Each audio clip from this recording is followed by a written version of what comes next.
لەو پەڕی ناڕەحەتیە پێغەمبەری خوا صلی الله علیه وسلم لەناو خەندەقە دەوری مەکەیان گرتووە، چۆن دەوری ئەشکەوتەکەیان گرتبوو، ئەم جارە دەوری شارەکەیان گرتووە، دەوری هەموو مەدینەیان گرتووە. پێغەمبەری خوا صلی الله علیه وسلم کۆمەڵێکی کەمی بە دەرەوە ماوە، 10,000 جەیش 12,000 جەیش ڕووی لە مەدینە کردووە. اینجا ئەمانیش خەندەق لێدەن بانی پێغەمبەری خواکەن، ئەڵێی پێغەمبەری خوا لەناو خەندەقەکەیە بەردی هاتوۆتە پێشمان، هەرچی پیکمان لێداوە پیکەکە شکاوە ئەو نشکاوە، وەرە چارەسەری کێو بەردەکە. پێغەمبەری خوا صلی الله علیه وسلم پیکەکە هەڵەگرێت و قوربانی ئەو دەست و بازووت بم، فەرمێ یەکەم بەرد کە لێدا و تیشقە ئەکا بەردەکە بەشێکی شکێ،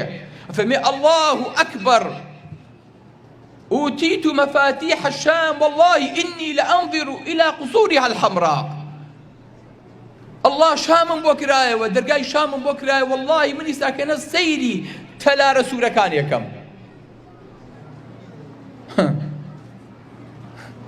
خلقنا بسيدس بأبغيني خلقنا لما على بيت الدروة نانية بيخويت توقيان كردو امرنا بياني كوتاي بيدي بخوت وجيش وقوة ومسلمان وهمية وهيج نما شامي شي وشتي شي نا والله دوم دانا يتوي كم طواو نبونا دوم دانا الله أكبر والله أوتيت مفاتيح المدائن والله إني لأنظر إلى قصورها الآن. فمدر جاي مدائن وفرس بوكرايا درجاي عراق بوكرايا والله من سيدي كمساكنة لو رجع لا الصحابة كان يقين بو لا إيمج أمر بيني وما أنا بجاوي سر يقينا بلا منافقة كان قالتيان فيك يعني ما وعدنا الله ورسوله إلا غرورا قال طب أقلتانا كان مدي شام وعراق يا اللي رانا طوق منسى نا أما بيغمبرا نابي بيالي صحابي بروخي نابي بيالي خفت بخوا نابي بيالي تواو بهيز بي وبلا بخوايت التواو تسليم بوم نابي على يسبي هلكا بو غير جنگ نبي